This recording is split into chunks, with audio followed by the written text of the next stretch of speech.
Good evening, good evening, good evening. This is Reginal Drummer, and welcome to another episode of We Are Ready, where we focus on staying ready so that we don't have to get ready. For everybody that's joining us, whether it's Facebook, Instagram, I want you to make sure that you hit the like, share, and subscribe button so that you can share this with your family, friends, and loved ones. Also, hit that notification button over here for Square Mile Media Atlanta. We got a lot of content, a lot of shows that we've got, and that we want to share with you. Uh, as we finish up Women History Month and continue to share Black history, our stories, what were we doing, why were we doing it, uh, we will continue to share and bring people in that live the stories, walk the streets during these time periods, and made impact. Tonight, I'll be joined by a brother that's not new to the civil rights game, but he's been around for a while. He's a former state representative, Mr. Tyrone Brooks.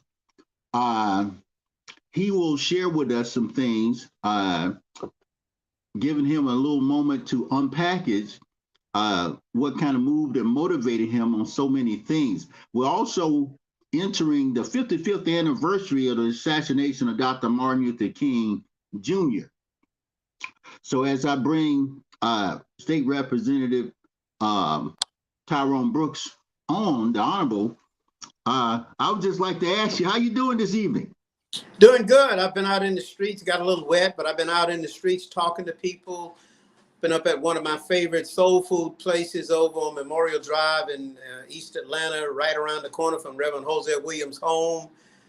Talking to town soul food, watching basketball game, and passing out flyers on the 55th anniversary of the assassination of Dr. Martin Luther King Jr., and also talking about one of the most horrendous lynchings that ever occurred in the state and the nation that remains unprosecuted today after many years, the Moores Ford Bridge lynchings, Monroe, Georgia, which was Martin Luther King Jr.'s first major project as a 17-year-old student while at Morehouse College in 1946. So I'm inside now. It's not raining now. I understand tornadoes are hitting Alabama, maybe hitting to Georgia.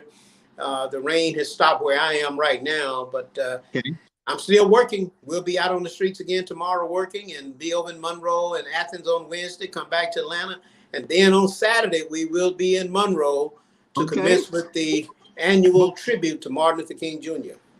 Okay. One of the things I wanted to ask, and the audience just wants to know certain things, because we all have to ask ourselves, I was born on Martin Luther King's birthday, January 15th. But when we think about the day that King was assassinated, do you remember where you were at? Yes, I was on the ground in Monroe, Georgia. Reverend Willie Boland and I were on the ground in Monroe waiting on Dr. King and Dr. Abernathy to come in from Memphis to help Mr. Dan Young in Monroe, the undertaker who buried the victims, who had requested their assistance and really pretty much demanded their assistance because Mr. Dan Young was very close to Dr. King and Dr. Abernathy and Reverend Fred Bennett and many others, Reverend, A.D. King, Dr. King's younger brother. He was in the loop. I mentioned his name one day to Ambassador Andrew Young, and he said, "Oh, yeah, Dan Young." He said, "That was Reverend Fred Bennett's man." I said, "Yeah, Monroe, Georgia." So I was on the ground with Willie Boland on April 4th, 1968, when the bullet hit Dr. King at 6:01 p.m. Central Standard Time while he was standing on the balcony of the Lorraine Motel in Memphis. I didn't know that Dr. King had been shot until I drove from Monroe down the road to Social Circle, which is 11 miles, where I was really based. This is in Walton County, same county. Bolden and I were both based in Social Circle. I was staying with Raph and Myrtle Ivy, and Bolden was staying with Amy and Robert Howard. So when I got the news from CBS, Walter Cronkite, the great anchor that everybody trusted as a journalist, when I got the word that Dr. King was dead from CBS, I just broke down and started crying. Wow. And I got real weak. and I was going on 22 years old. I was very weak. And then the phone rang, and it was Claudette Matthews calling me from the SCLC headquarters on Auburn Avenue. And she said, Dr. Abernathy wants all staff in Memphis tonight. And we know you and Bolden are in Walton County, which is not far from Atlanta. Walton County is about 45 minutes to an hour's drive. It sits between Athens and Atlanta, Athens, Conyers, Atlanta. So I remember walking out of the door, crying like a baby. I thought I was dying myself, and because I was just devastated to get the news that Dr. King was dead. Couldn't believe it. And I still refused to accept it. And as I was headed out the door, the phone rang again. It was Terry Randolph, who was Jose Williams' secretary. And Terry said, Jose just called from Memphis. He knows where you are, but he says Dr. Abernathy is ordering all staff to Memphis tonight. Got to get to Memphis. Everybody got to get to Memphis tonight. I kept crying like a baby, and I walked out of the house, got in a little rental car that Jose had assigned me, and I remember driving from I-20 into Atlanta. I don't remember anything in between. I just remember coming out of that driveway at 460 Fairplay Drive, which is now AP Henderson Drive in Social Circle, and parked a car at 334 Auburn Avenue in Atlanta, and walked into the door crying. And Claudette grabbed me. She said, Tyrone, sit down. Bolden is on his way, and he wants you to ride with him and Gwen to Memphis. Gwen Randall was his first wife from Macon, Georgia. So they pulled up in this brand new white Thunderbird, and I said, let me drive. Bolden was tired. He had driven from Monroe over to Macon to get his wife, and then to Atlanta. And I said, Bolden, you're tired. You got to be tired. Let me drive. He said, okay. So he gets on the back seat. His wife stayed up front reading a book. I drove that Thunderbird all the way from 334 Auburn Avenue to Memphis, Tennessee. Stopped one time for gas. And I was running 100, 110, 120, whatever that car would do. Every now and then, Bolden would wake up and he would say, Tyrone, you're going over 100 miles an hour. Slow down. We're going to get to Memphis. We okay. I said, no, I'm not okay. I was still crying. Drove the car all the way to Memphis. 2 a.m. in the morning, we arrived, and Memphis was on fire. It was burning. The first person I see is Reverend James Orange, my big brother, who passed away in 2008. So he took me to Jose, who was behind the Lorraine. They had set up a little SCLC command post behind the Lorraine, outside of the police tape. So James is walking me to Jose Williams, and Jose sees me coming, and he runs and grabs me, picks me up off the ground. I weighed about 90 pounds then. Had a huge afro, larger than Colin Kaepernick's afro. If you look at Colin Kaepernick's afro, just imagine mine larger than his today. And Jose grabbed me, and he ran his hand through my hair, and he said, son, look, I know you're upset. I know you want to be here, but I needed you in Bolden to be in Monroe because Dr. King and Dr. Abernathy had ordered me to send some staff to be on the ground when they arrived from Memphis to Monroe. And he said, I know you're upset. He said, but calm down. I said, I can't calm down. I said, Jose, if you'd allowed me to come to Memphis with you, I believe I could have jumped in front of that bullet and saved Dr. King. Wow. That's just how I felt. And Jose said, Tyrone, there was no way any of us could save him. They had planned it so strategically that it was like precision clockwork. They had it planned. The FBI, the Memphis police, Tennessee police, all of the authorities were in it. And it's very, very deep. But he said, we got to get through this. So tomorrow morning, Dr. Abernathy is going to convene us, and he's going to walk us through what happened yesterday, and he is going to give us our charge, our assignment. So be ready. I said, okay, I'll be ready. That was a traumatic experience for me. People ask me today, journalists interviewing me, they said, what is the most traumatic thing that ever happened in your life? Is it the assassination of Martin Luther King Jr.? What else could be? I was on his staff. My name is listed in the back of the book, The Mule Train. If you get the book, The Mule Train by Roland Freeman, you'll see all of the SCLC staffers in the back of the book, and you'll see me listed in alphabetical order. My name is kind of at the top because my last name is B. Brooks.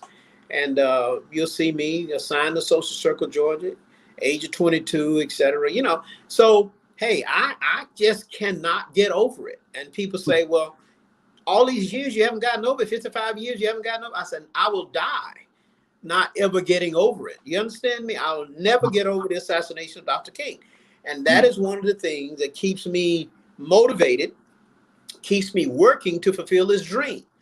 Because I don't want to get over the assassination in a way, because if I get over it, maybe I'll just be like a lot of other people, just go and start doing other things and forget about why Dr. King was so determined to get us to, what he called the promised land. And I don't apologize for being an unrepentant, unapologetic disciple of Martin Luther King Jr. I want to do his work until the good Lord calls me home. I tell students all the time when I'm lecturing and speaking to them, I said, listen, if the good Lord allows me to live and allows me to stay healthy and strong, and as I am, my doctors tell me I am, I just want to be on the battlefield when I go, doing the work of Dr. King with my boots on. I want to die doing the work of King. I got to die one day. I know that. Okay. Everybody's going to die. Every living thing on this planet Earth will die one day. So knowing that I'm going to die one day, I just hope the good Lord allows me to die with my boots on, doing the work of Martin Luther King Jr., Ralph David Abernathy. Wow. So you, this really impacted your life as a public servant for the people. Because you just, normal people just don't do what you do. Well, I think I'm pretty normal, but the work sometimes it makes you appear to be abnormal. The work, people look at you and say, you're not afraid to drive to Monroe by yourself? You used to have state troopers with you all the time. I say, yes, the governors from Joyce Busby all the way through Governor Roy Barnes, state troopers were always around our house, parked in the yard in unmarked cars. Some of those troopers are still alive today. A few of them are deceased. They just thought it was too dangerous for me to be running around by myself in Georgia and other states. And sometimes when James Orange was with me and we're going out of state, James would tell me, hey, man, why don't you call the captain of the state patrol, call the governor, and they'll assign some troopers in plain clothes. And I would do that, particularly when we were escorting Ms. Evelyn Lowry's contingent of the SCLC women to Alabama for the annual, trip to Selma, Montgomery, Marion, Birmingham, etc. Right. I would do that. But today, I don't even think about that. I just go out and do the work. I wake up in the morning. So what am I going to do today to help fulfill the dream of Dr. King? I know there are other people working, doing what they perceive to be the right thing to do. This is the way I want to contribute my life, the rest of my life, to honoring the legacy of the greatest that you can ever imagine outside of God and Jesus Christ, the greatest we've ever had to walk and live among us. I feel that way about Dr. King. He died at the age of 39. All of his children are older than him now. His wife is in heaven with him, of course. One of his daughters is in heaven with him. His brother's in heaven with him. His mother and father in heaven with him. Right. Look, I want to join King and Abernathy and Jose Williams and Joseph Lowry and Dorothy Cotton and Ella Baker and Septima Clark and Fred Shuttleworth and on, James Orange. I want to join them one day, and I know I will one day. But while I'm here on this planet Earth, I want to continue to do the work that all of us in Dr. King's movement have been called to do. And that's why we'll be in Monroe, Georgia on April 1st, First African Baptist Church at 10 a.m. We'll be marching on that Morsford Bridge where the Malcolms and Dorsey's were lynched in 1946 simply because they wanted to vote. Well, oh, yeah. You mentioned my public service, 35 years in the House of Representatives. That is kind of I don't know, it's like something that was added to my civil rights work. It wasn't my idea. Reverend Joe Boone, who was in Dr. King's Operation Breadbasket, one of the co-founders of Operation Breadbasket in Atlanta, and Jesse Jackson ran the campaign out of Chicago for many years. 35 years in the House seemed like just 35 days out of my life, really. Reverend Joe Boone, Dr. Ralph Abernathy, Jose Williams, and others, they really launched a campaign to send me to the legislature. They got a lot of powerful ministers involved, like Reverend Jasper Williams, Reverend Cameron Alexander. Reverend Jasper Williams was one of the major fundraisers for me in 1980, the year that they sent me to the legislature. And I had no idea that people would actually vote for somebody like me because the media was constantly attacking me. The Atlanta Journal-Constitution called me a black racist because I challenged the racism of George Wallace in 1975. They called me a big editorial, lead editorial in the Atlanta Constitution. Tyrone Brooks, a racist. They said Tyrone's tirade. They went on to call me a black racist because I said we should not be pandering and catering to people like George Wallace when they have not fully apologized and repented for their sins against our people. And I mean black and white people who died because they wanted to be a part of Dr. King's movement. So, you know, I never thought people would vote for me. I told Reverend Boone when he first approached me, I said, Reverend Boone, who in the world would vote for somebody like me? He said, Tyrone, the people like the work you've been doing all your life. And listen, they've already elected Jose. He called me Jose, my daddy. They've already elected your daddy, Jose Williams. He called me Little Jose, Reverend Joe Boone, jokingly, fun. And so I was shocked. I was shocked more than anybody when the people elected me in 1980 and kept me in the House for 35 years. Wow. I only had opposition one time, and only because I was the chair and director of Cynthia McKinney's campaign when she was in Congress for 12 years. I was the chair and director of her campaign, and they wanted to separate Cynthia and I, and they schemed up to give her opposition, give me opposition at the same time. We both won by landslides, and they never tried that trick again. So the only reason I ever got opposition was really to divide Cynthia and I and try to keep us apart. But Cynthia was my number one right arm in the struggle while she served in the body politic. She would travel with me everywhere, putting her life on the line. She's now in Bangladesh and doing well in Bangladesh. So I just want to say to you, those 35 years under that gold dome, you know, toiling in the vineyard, taking on those difficult challenges, it was just a part of my civil rights life. That's all it is. I mean, and, you know, that's a whole other story. But I know we're talking about Morris Ford and honoring Dr. King on April 1st, but that 35 years under that gold dome gave us a lot of victories, which we can talk about on another show if you want to. Oh, we got to bring it back. But, you know, I think for all the people that ask the question, why look back? Why keep bringing this up? Why reenact this? Why rehash the past? To a lot of the younger generation and then some of the current generation, whether they gone to sleep behind the wheel or whatever, what would be your response to people that say, hey, we need to stop looking back. We need to forget about all this. We doing good. We got a black president and been down. We got this. We got this. What would be your answer to why you look back? Well, you know, they may ask us the question, why do we look back? Why do we go back to Selma every year? Why do we go back to the Edmund Pettus Bridge to march again? Why do we go to the Morris Ford Bridge in Monroe to march again, to protest, to picket? But they never asked my brothers and sisters in the Jewish community, why do you go back to Auschwitz? Why do you go back to Dachau and Buchenwald? Why do you go back to the Holocaust? Why do you build these Holocaust museums? We had a lot of brothers and sisters who happened to be Jewish who died in our movement. I was thinking about Michael Swern and Andrew Goodman, who died with James Chaney in Mississippi, Philadelphia, Mississippi, June 21st, 1964. Viola Luzzo, who died on Highway 80 between Selma and Montgomery. Father James Reeb, a Unitarian minister, beaten to death on the streets of Selma. And there's a historic marker downtown Selma that Miss Evelyn Lowry erected to honor Reverend James Reed. And I think about all of the others on and on and on who happened to be white, who were in our struggle, who died when they didn't have to be in the struggle. They gave their lives for us. So I tell people all the time, you can ask me that question if you want. This is my answer.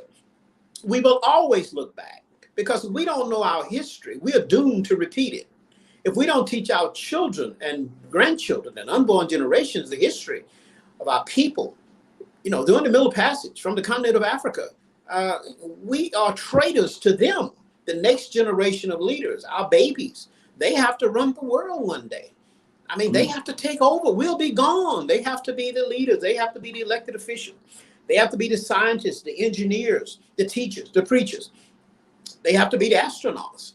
I mean, they have to be running the United Nations. Our children, they are going to inherit what we leave behind. And we should be very careful that we don't leave them in a big mess as we were born into in our generation, and our parents and other generations came before them.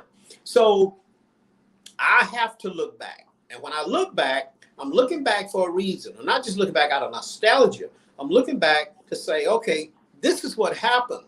These are the mistakes that were made then. We won't repeat them going forward. And when I look back, I say we got to make more progress going forward than we ever did looking back at the history in which we've come. I don't apologize. As I said earlier, I am an unapologetic, unrepentant disciple of Martin Luther King Jr. I don't apologize. I never will. Oh, I like that. Great response. Now the task that's before us with I've looked at some of the reenactments and of the Moores Ford Bridge. Yes. Can you kind of unpackage that for everybody, a little bit? Let them know about what happened, the victims. Yes. Yes. Okay. My mother had just given birth to me, and of course I knew nothing about the Moores Ford Bridge lynchings until I was involved in the Southern Christian Leadership Conference under the tutelage of Reverend Hosea Williams and Dorothy Cotton. They began to teach me the history of Moores Ford. I didn't know it. And then Jose introduced me to the undertaker, Mr. Dan Young. So let me just tell you what was going on in 1946. In 1946, African Americans could not vote in the Democratic primaries across the South, in the southern states of the South. The Dixiecrat Democrats would not allow us people of color to participate in the Democratic Party.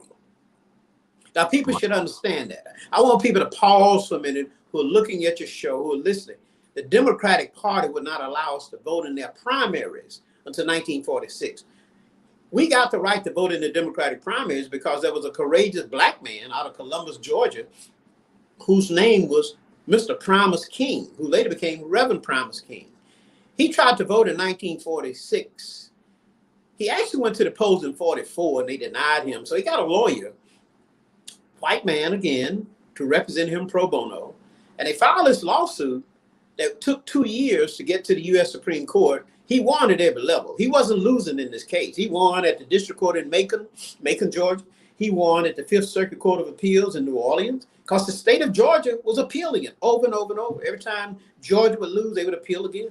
So it goes to the United States Supreme Court.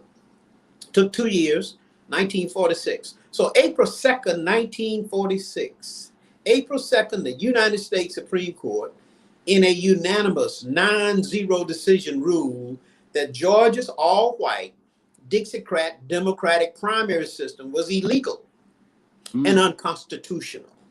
Georgia had to accept the fact that it could no longer conduct a primary where we were excluded as black people. Now, we could vote Republican, no problem, but we couldn't vote in the Democratic primary to 46. So when that decision came down, the state of Georgia had to respond. Georgia called an election, July 17, 1946.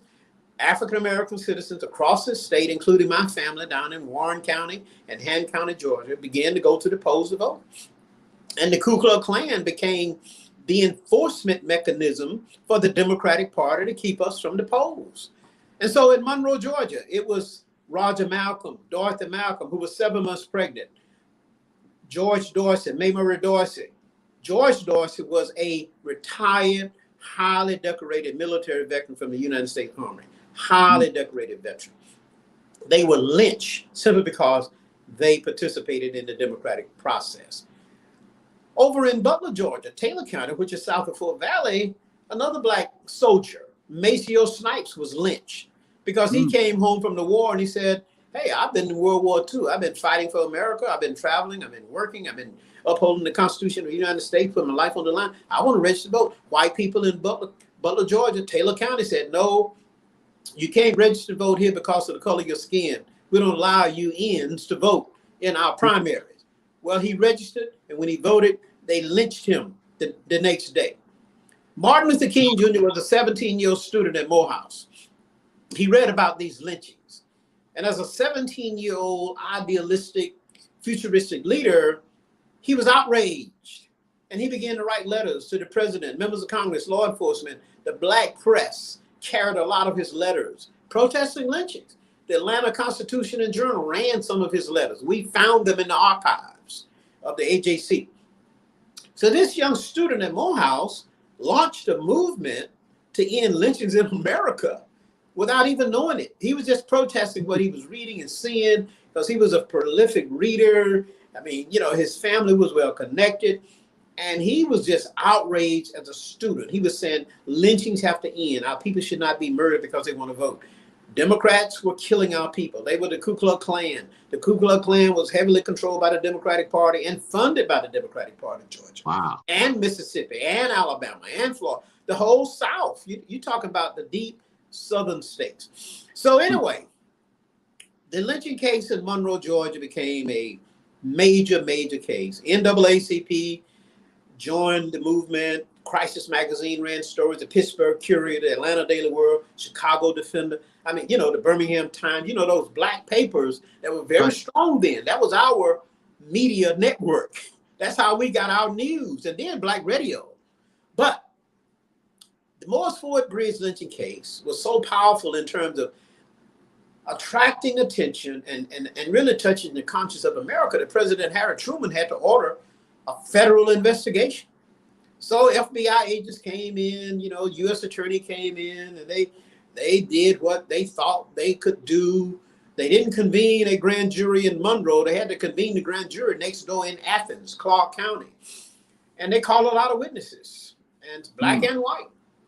And all of a sudden, they packed up their little bags, zipped up their briefcases, and they went on back to Washington without any indictments, without anybody being charged, without anybody being arrested, even though everyone knew who this lynching mob was. The lynching mob was Ku Klux Klan from Walton County, Barrow County, Oconee County, Clark County, Morgan County, Gwinnett County, Newton County, all of these little counties around Monroe, all stretching almost into Atlanta. See, Monroe is really metro Atlanta, but you have a lot of little rural counties around it. And so nothing happened. And people were outraged. Some African Americans had to flee the county because they testified before the federal grand jury. They were threatened. They were beaten. They had to get out of town. So Mr. Dan Young, the undertaker who buried all the lynching victims, and Reverend William Home Borders at Wheat Street Baptist Church, Mr. C.A. Scott, publisher of the Atlanta Daily World, and other black folk, they took some of these victims and brought them into cities like Atlanta and gave them refuge. One of them was Mr. Lamar Howard, that they brought to Atlanta and put him in Southwest Atlanta, put him in a house with another family, and took care of him for many years because they just knew if the Klan ever found him, they were going to kill him because he'd already testified before the grand jury and could be called back again. And there were others, there were white people who saw the lynching, like Clinton Adams, who's still alive, who lives now in Barrow County, which is right next door to Walton. He was an eyewitness. He was a young white boy who saw it, and he gave the law enforcement officials a statement. He was also invited to Oprah Winfrey's show in 1993 in Chicago. Didn't say very much. I didn't see the show, but Robert Howard, who was our lead of SCLC in Walton County then, who went up to Chicago to be on the show, he said the man got up there and he was he just froze up. All the bright lights and the cameras. He didn't really articulate in a really profound way what he had seen, but he's alive. He's given statements to law enforcement. And then we have Mr. Roy Jackson, a black man in Monroe who's now deceased, who called for me to come to Monroe to talk to him. And I went over, but before I went over, I called U.S. Attorney Beverly Martin in Macon. That's the middle district of Georgia. Monroe is not in the northern district where Atlanta is. Monroe is in the middle district that runs across the state in the middle from South Carolina all the way over to Florida. So I called Beverly Martin, and she said, Mr. Brooks, what can I do? I said, well, you're the U.S. attorney for the Middle District, and I've been asked to come to Monroe, Georgia to meet with an eyewitness to the lynchings at Morris Ford Bridge, but I think we need an FBI agent in the meeting when we go to meet this black man, whose name is Mr. Roy Jackson, who lived right downtown Monroe on Marable Street. And at that time, she was U.S. attorney in Macon, and she said, Mr. Brooks, give me a day or so. Let me see what I can do. I have to talk to the U.S. Attorney General, Janet Reno, who was Bill Clinton's U.S. Attorney General. So she called Washington. Attorney General Reno gave her authorization and told her to get an agent out of the Athens Bureau of the FBI. And that's what she did. So U.S. Attorney Beverly Martin called me back the next day. She said it would be an agent from Athens. His name is Mike Risen. R-I-S-E-N. He's going to accompany you and your team to interview Mr. Roy Jackson. So I drove over. We met behind the Walton County Courthouse in downtown Monroe. Robert Howard was there. The late Rich Russ. Robert and Rich are now deceased. Laura Wexler, who wrote the book Five Canebrake, was there. And a few other people that we pulled into our team. So we go to Mr. Roy Jackson's house. And I told Mr. Jackson that I was in town to meet with him at his request, but I wanted to give the FBI agent some private time with him so that he could interview him in his own way. And then we would come back and conduct our own personal interviews from civil rights workers. You know, we're not law enforcement. So we did that. So we just move on and on. I asked Governor Roy Barnes to reopen the case, and he did immediately and ordered the Georgia Bureau of Investigation to jump on it, and they did. They were happy to jump on it. All right. A year later, after Governor Barnes sent his order to the GBI, and we were in the Capitol on an early one Friday morning, January of 2001, we were getting ready to change the state flag to take the Confederate battle emblem off of it. That's a whole nother story for you on another story on another day. So the GBI comes in with Buddy Nix as the leader. He was the director. He had retired from the FBI, appointed by Governor Zell Miller, and was heading up to GBI, and he walked into this room at the state capitol. We were on the first floor, and we had Governor Barnes there, Penny Brown Reynolds, who became a judge and also became a Hollywood judge, Penny Brown Reynolds, Attorney Penny Brown Reynolds, Bobby Kahn, who was Governor Barnes' chief of staff, and Howard Meade, who was his general counsel. So we are sitting there in this room, and Buddy Nix comes in with about 25 agents, and his deputy, Vernon Keenan. And the first thing he does is he looked me in the eye and he said, Representative Brooks, thank you for asking Governor Barnes to reopen this Moore's Ford case. He said, we're happy to be on it. He said, we're getting all of the old files. We're digging into the history. He said, but the first thing I want to say before these agents begin to give you all reports, the first thing I want to say is, Representative Brooks, the Moore's Ford Bridge lynching case never would have happened. It never would have occurred were it not for law enforcement agencies. Those are his words, law enforcement agencies. He said it never would have happened. So law and the Klan was one and the same, all one and the same.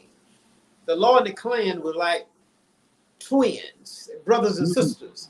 They were all working together. Nobody covered their faces. Law enforcement vehicles drove the lynch mob to the bridge. There were Army vehicles identified at the bridge, according to Clinton Adams. Right. Sheriff's Department vehicles from all of those counties that I just mentioned. People, citizens, the most prominent, wealthy citizens of the counties were there. The Walton Tribune, the local newspaper in Monroe, says over 200 people were in the lynch mob. And they didn't cover their faces because they knew there would be no consequences. There would be no action against them because they were outstanding citizens of the county. They were Klansmen. They were citizens. They were white citizen council members in the daytime, but they were Ku Klux Klansmen in the nighttime. The Moore's Ford Bridge lynchings occurred at 6:30 p.m., between 6 and 6:30 p.m. in July of 1946. The sun was way up. The sun was bright. Everybody's face could be seen, but nobody was arrested or prosecuted and has not been since 1946. And so I'm just telling you, look, somebody is alive today. There are people still living today who need to be brought to the bar of justice, and they have not been. We're still demanding that they be brought to the bar of justice. We want them punished. We want them prosecuted. Just like the International Holocaust Commission is demanding that all of those Nazis who participated in the Holocaust can be brought to the justice. And they're being brought to the bar of justice by being tried at the International Criminal Court at The Hague in the Netherlands. Those Nazis, some of them are 99, 100 years old. You read about them every now and then in major media that they are being tried before the bar of justice for their crimes against our brothers and sisters who happen to be Jewish and who were caught up in the Holocaust and murdered, almost 10 million of them, simply because of their faith and their religion and their looks. So, they don't let them get away. Like you say, I've seen, because even I was thinking, I said, man, why are they chasing this guy down? He's 90-something years old. But that made me think about the lady that's still alive that caused Emmett Till to be killed. Carolyn Bryant. Yeah. She is alive and well and doing well. And then, you know, God will punish her for her sins against Emmett Till, just like he's punished her husband and brother-in-law and other relatives. But those of us who are alive today, we have to be consistent. We have to say there is no statute of limitation on murder. There is no statute of limitation when it comes to murder. And no matter where you are, no matter your age, no matter your condition, you should be brought to the bar of justice for your crimes against humanity. And that's what we are. So we are not going to stop. We're going to continue to do what we do by highlighting the Moores Ford Bridge lynching massacre. We're going to continue to work to get the grand jury transcripts. And I want you to know, as we're doing this show tonight, we have a team of lawyers working pro bono, led by attorney Joe Bell from Hackensack and Rockaway, New Jersey, not far from Newark. These lawyers are working pro bono for us. They are trying to obtain the grand jury transcripts. Joe Bell is a great lawyer. He filed a motion in court in the Middle District of Georgia a few years ago at the request of the late Anthony Pitch, who was writing a book about Moores Ford. And he took the case on. He filed a motion in the Middle District of Georgia before federal Judge Mark Treadwell, again in the Middle District, Macon, Georgia. And Judge Treadwell ruled in our favor that we should have access to the grand jury transcripts. But lo and behold, here comes the FBI and lawyers for the government out of the Northern District, which is Metro Atlanta. Just think about it now. Here, they're in the Northern District, Atlanta, and Monroe and Macon are in the Middle District. They come to oppose Judge Treadwell's order. So then the government said, we want a hearing before the 11th Circuit Court of Appeals in Atlanta. So in October 2019, we go to the 11th Circuit, based in downtown Atlanta. The 11th Circuit said, we're going to appoint a 3-judge panel out of 12 judges to hear the appeal by the government on Judge Mark Treadwell's successful order that we celebrated it. When we got the order from Judge Treadwell and read about it, we were celebrating because we said, we're going to get the grand jury transcript. Well, the people who oppose us and who've been trying to shut us down are in the Northern District, not in the Middle District. So we went before the 11th Circuit. 2 out of 3 on that 3-judge panel ruled in our favor, upholding Judge Treadwell. And then the government came back and said, well, we want the entire 11th Circuit judges, all 12 of them, to hear the appeal. So we had to go back again. Go back before the 11th Circuit Court of Appeals. They called that an in-bank hearing. If there are any lawyers watching your show tonight, they know what I'm saying. In-bank means the whole court is going to hear this hearing. Hear this appeal. So we go back again. Our lawyers, led by attorney Joe Bell, they did a marvelous job. They did a Thurgood Marshall kind of argument before the court. I mean, they were superb, excellent. They should receive awards from the Bar Association for their excellent research and the articulation of why the grand jury transcript should be released to the public. Well, the court sat here for a while. Then the court said, we're not going to uphold Judge Treadwell. Then we had to go to the U.S. Supreme Court. There was only 8 on the Supreme Court at that time because federal judge Amy Coney Barrett had not been confirmed. So 8 judges on the U.S. Supreme Court declined to hear our appeal from the 11th Circuit. That shifted our movement into the United States Congress. And so the reason we go into the United States Congress is because there is a federal commission enacted by Congress years ago, supported in a bipartisan way. Every president, Democrat, Republican, for several years have supported this commission that has the authority by law to release historical documents, grand jury transcripts, trials. And so we lobbied Congress. Yes. Mr. Brooks. Yes. Just unpackage for us, why are those transcripts so important? The transcript's important because we will know what was said behind closed doors during the grand jury hearings in Athens, Georgia, 1946 on the Moores Ford Bridge lynching case. The grand jury, again now, did not convene in Walton County, which is Monroe. They said it was too dangerous. The Ku Klux Klan they thought would come into the courthouse and shoot it up. So they moved it over to Clark County, Athens, where the University of Georgia is based. Okay.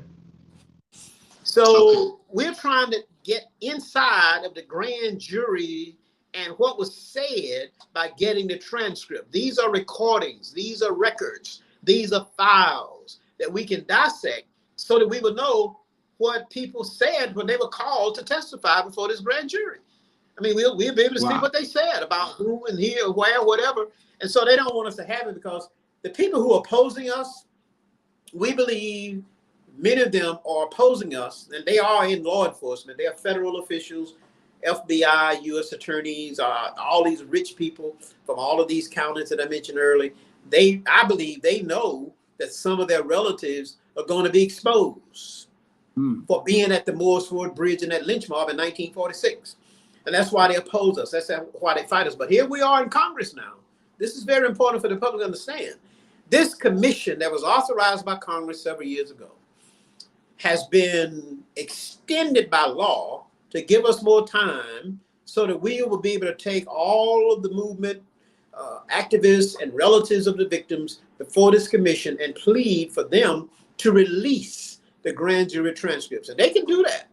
The other thing we're doing is, and this is how the good Lord works. Not only did Attorney Joe Bell come to us pro bono through the late Anthony Pitch working for him, but we have a high school teacher right outside of Trenton, New Jersey. His name is Stuart Wexler. We call him Stu Wexler.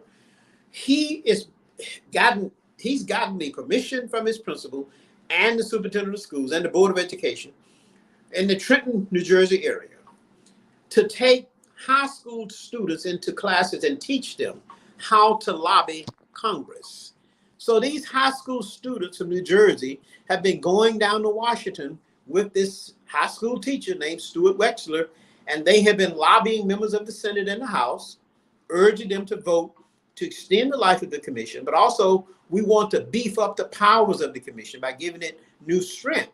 These high school students have been successful in convincing Congress and the president to extend the life of this commission.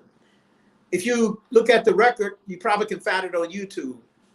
United States Senator John Ossoff from Georgia, carrying the legislation on the floor of the Senate late last year. It passed the Senate by unanimous consent.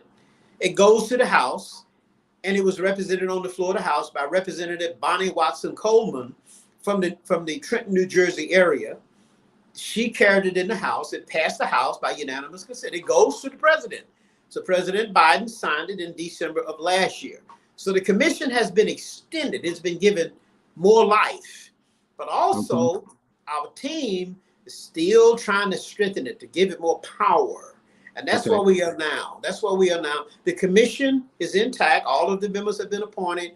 Some members of Congress, the president appoints some, members of Congress, senators in the House appoint some, etc. We know some of the commission members, and we have to be prepared at some point to appear before the commission and state our case as activists, disciples of Martin Luther King Jr., to say to the commission members, this is why the commission records ought to be released. This is why the Moores Ford Bridge lynching file should be released. The transcript should be released. So we're waiting to see how quickly Attorney Joe Bell can get us before the commission to make our case. Attorney Joe Bell will be speaking at Moores Ford Bridge on April 1st at First African Baptist Church at 10 a.m.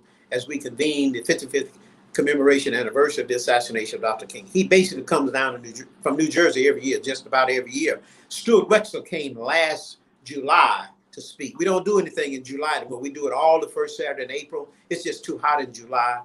120 degrees on the concrete over there. We don't do that anymore. We're putting people's lives and their health in danger. So everything we do around the Moores Ford Bridge lynching now is in April, the first Saturday every year.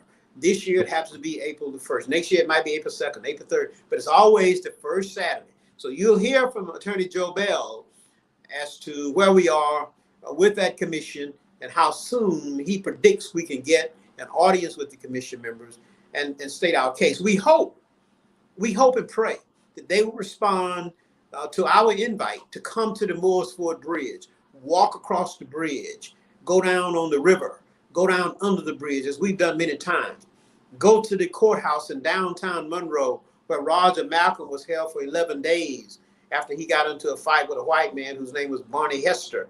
And by the way, that old jail is still standing in downtown Monroe. Oh, yeah. Wow. And we didn't know it until 2017, but civil rights activists, myself included, Willie Bolden, Robert Howard, Lurie Maddox, Arthur Barrett, and others. You know, we marched from Social Circuit to Monroe one night, and we blocked the street in front of the courthouse at Monroe. We were all arrested by Sheriff Justice Steele, placed in that jail in 1968 before the assassination of Dr. King. We were blocking the traffic. They said we've been impeding the flow of traffic through town, disorderly conduct. They held us in jail for 24 hours until Mr. Dan Young came and bonded us out. Now, 2017, I was back in Monroe doing a documentary with NBC Universal, and a young reporter by the name of Jewel Pope, who was working for the Walton Tribune, was with me, interviewing me. And I simply asked a question to one of the city council members, Norman Garrett Jr., who was standing across the street at the fire department talking to some firefighters and emergency personnel. I just simply called out. I said, we've been in jail in Monroe in 1968 before Dr. King's assassination. Norman, what jail would we have been in? Where would that jail be? He said, you're at it right now. You're standing at it right now. And we didn't know that until 2017, but NBC did the documentary. It's called How to Solve a Lynching. It is based on the lynchings at Mooresford Bridge. That was 2017. The producer was a young African-American female from Charlotte, North Carolina, and she did a marvelous job. She did a marvelous job. She was 30 years old, and she did a marvelous job producing that documentary it's called How to Solve a Lynching, NBC Universal. Just go on Google, go on YouTube, you'll find it. It's out there. Her name is Chelsea, and she told me when I met her, I thought she was a high school intern. And she said, no, I work at the Big Rock, 30 Rock in New York. She said, I'm the producer of this. I said, you so young. I thought you were in high school. She said, well, I look young, but I'm under 30, but I'm in charge, and I want to do this documentary. So that was more history for us in 2017. Yeah, I saw where you did a reenactment. Are you still doing the reenactment? Okay. We have done several. We've done several since 2005. We've done several since 2005. So 2005 was the first year. I want you to know this. The reenactments was not on my agenda. It was not my idea. The reenactment idea came from Senator Charles Steele, the president of the Southern Christian Leadership Conference. We had marched on the bridge in 2005. We're standing on the bridge. Senator Steele looks at me and Reverend James Orange and Attorney Janice Mathis and Joe Beasley from Rainbow Push. And I think Representative Roberto Abdul-Salam was standing on the bridge also. And Senator Steele said, Tyrone, I think we ought to do a reenactment of this. That should be a reenactment of this. And I said, wow, I never thought of it. James Orange, let's do it. James Orange, so let's do it. That's okay. So we did the first one in 2005, and we have been moving forward ever since. The first director of the reenactment was Sandra Glover, who was from Social Circle and a member of Corinth Missionary Baptist Church and worked at Georgia Power Company headquarters in Atlanta. The second one was Bobby Paul from Decatur, Georgia, who was working with a group called WAND, W-A-N-D, Women Against Nuclear Women Advocating for Nuclear Disarmament. And the third one is Reverend Cassandra Green, who now lives in Southwest Atlanta. Reverend Green has been conducting it since 2009 and has brought a larger staff and a larger cast. So we started the reenactments in 2009, and you will see a reenactment on April 1st after we commence with the tribute to Dr. King, Bunny Jackson, the first Black First Lady of Atlanta. And as we move around the county, visiting all of the sites where the lynchings occurred and where the victims were buried and the history connected to the lynchings from these different cemeteries, we will then move into the actual reenactment. So that's all laid out on the historical flyer that you have on your screen.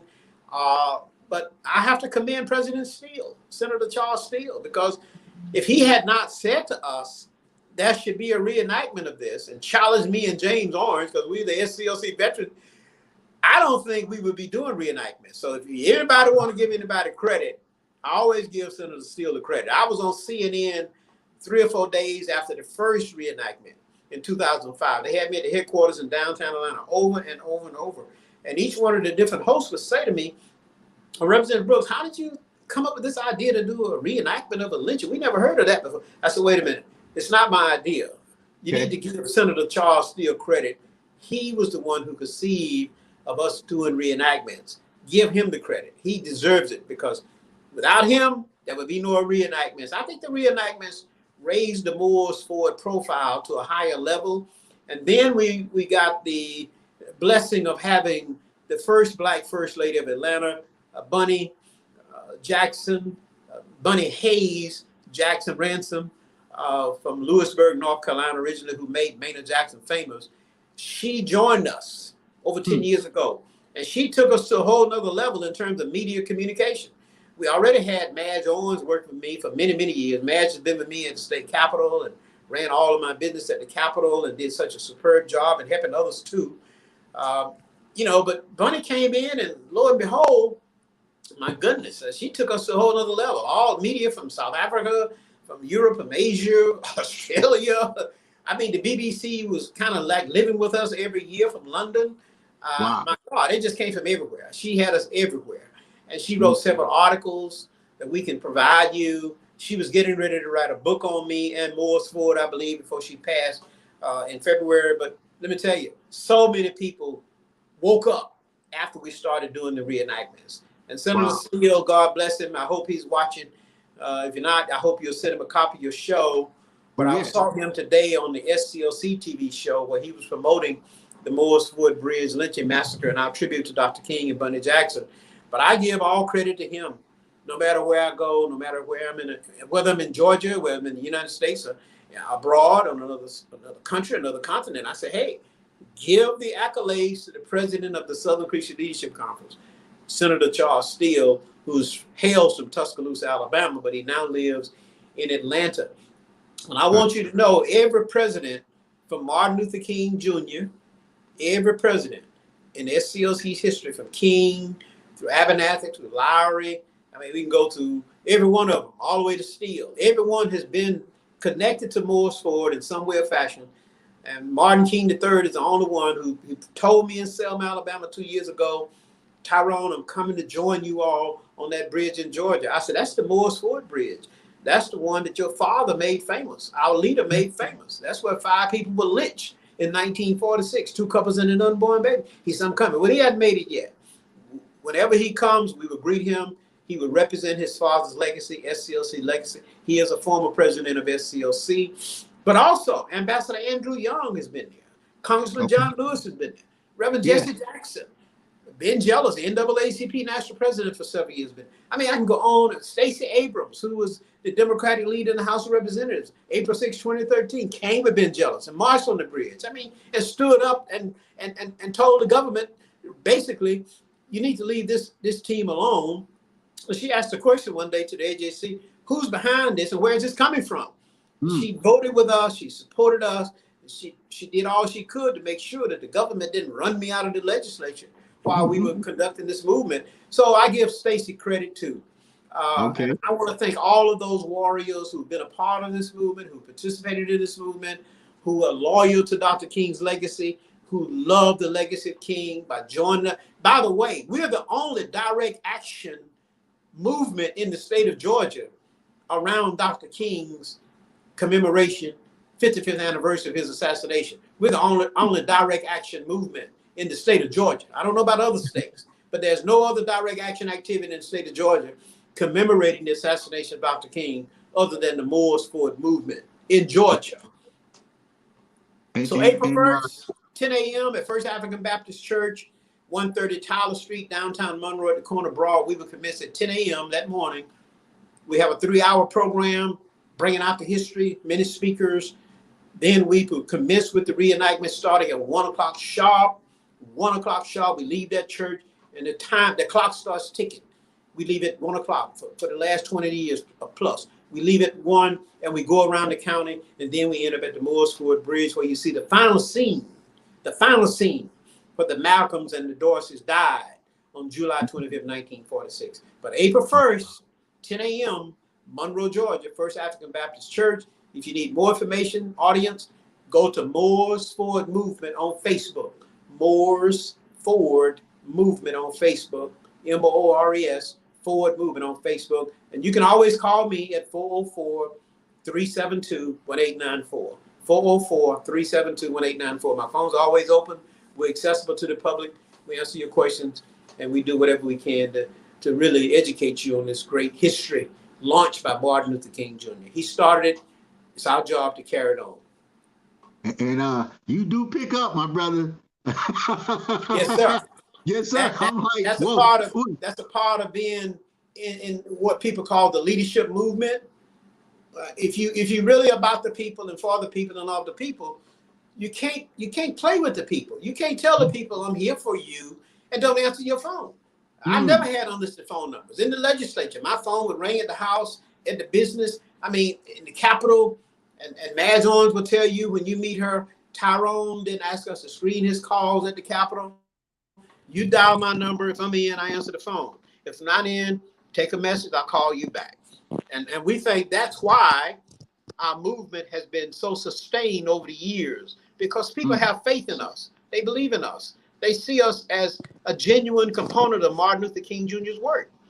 And we are an affiliate of the Southern Christian Leadership Conference. The Moores Forward Movement is an affiliate of the Southern Christian Leadership Conference, because this movement was launched by Martin Luther King Jr. at the age of 17. And as he grew to become president of SCLC, it was still a part of his agenda all the way to April 4th, 1968, Memphis, Tennessee, on the balcony of the Lorraine Motel, when the government killed him at the age of 39. So, ladies and gentlemen, I just want to thank you for listening, and I want to thank my brother for having me on. It has been a wonderful evening. I'm so happy that I could come on this evening, because this is the last Sunday before we convene in Monroe, Georgia, next Saturday, April 1st. Wow.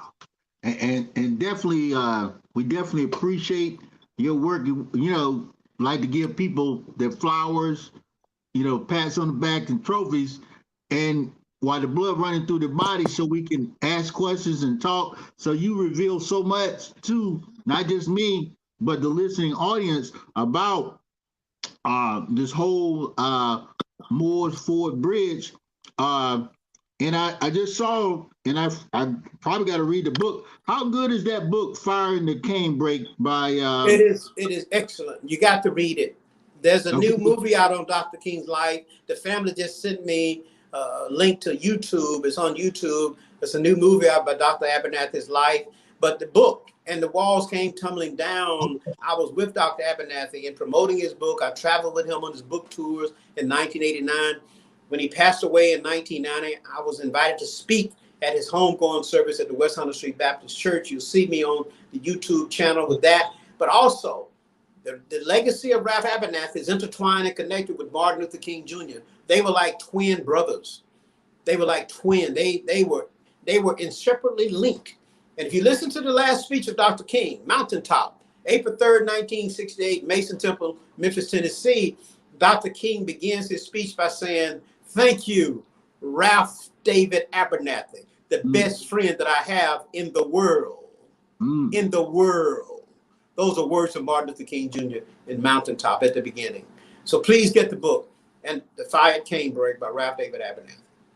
Okay. And there's another book.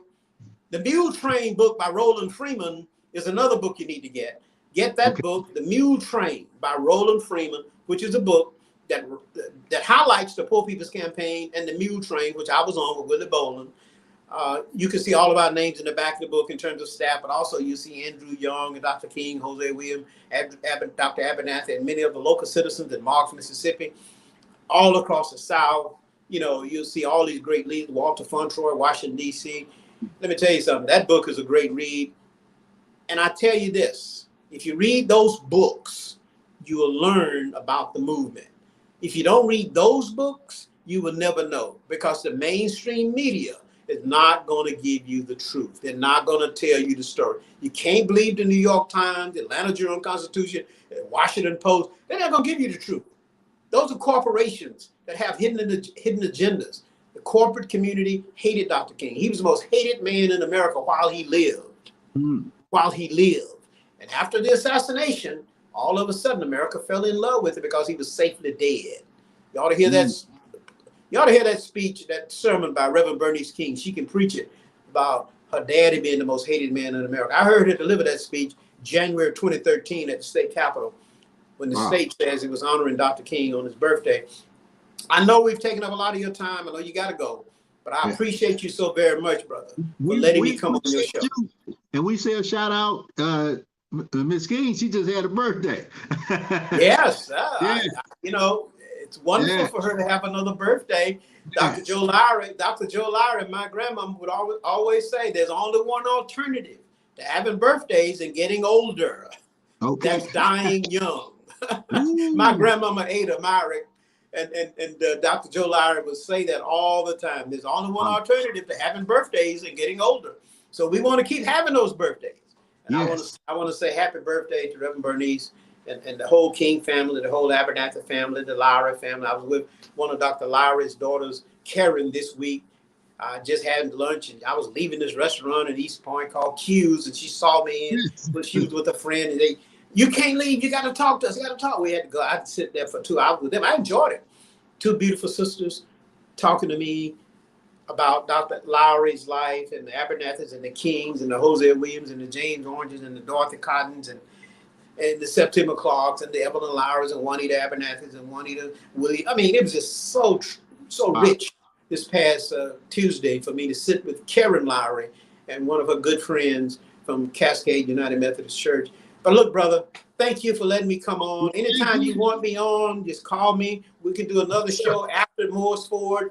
We can talk about the 35 years in the legislature, what we accomplished collectively together, how we changed the flag, and how we brought more black judges to the benches. I mean, we can go through all of that at another show, okay? Yes, sir. Well, it's been a pleasure. And to have you as a treasure, and we cherish that. And as we close out for everybody, please like, share, subscribe over here at Square Mile Media Atlanta. Be ready to go down or participate for this Saturday's 55th anniversary commemoration of Dr. King, and for the I think that's the 73rd anniversary of the Moore's Ford Bridge lynching. That was officially called the last lynching in America. The last lynching in America. We thank the Honorable State Representative, Mr. Tyrone Brooks, for sharing and giving so much of himself for us and our people, and for fighting the good fight and keeping the torch lit on this particular situation, because nobody's going to do it. And we need others to join in. So you can go over to the Facebook page, Moore's Ford Movement, over on Facebook. And this is Reginal Drummer, the peopleologist. And you know what we have to do over here? We have to stay ready so we don't have to get ready. We have to stay ready so we don't have to get ready. And once you think about, as we approach after April 1st, the 55th anniversary of the assassination of Dr. Martin Luther King, where were you? What were you doing? What's going to be your call to action? What's going to be your legacy for you, your family, and your community? And as we focus on some things and look at some things, we want to always keep the eye on the prize. Keep the eye on the prize, because whether you keeping tab or not keeping tab, everybody else is keeping tab. And they'll run right over you and do what they used to do to you if you don't participate and fight. And this battle never stops. It never stops. You got to continue to vote. You got to continue to participate. You got to continue to ask questions. You got to continue to fight for freedom, because freedom is not free. And this is Reginal Drummer, the peopleologist. And you know what we say over here? The secret of walking on water is just knowing where the rocks, just knowing where the rocks are. And protect, I think is in the background, protect your vote, protect your right to vote. And that's what so many people were lynched, hung, and murdered just so you could vote. And it's a lot more than just voting. It's making sure that you hold these things accountable. If voting was not that important, people would not be killed for it. And we'll see you next week. Stay ready. Stay ready at all times. This is Reginal Drummer, the people.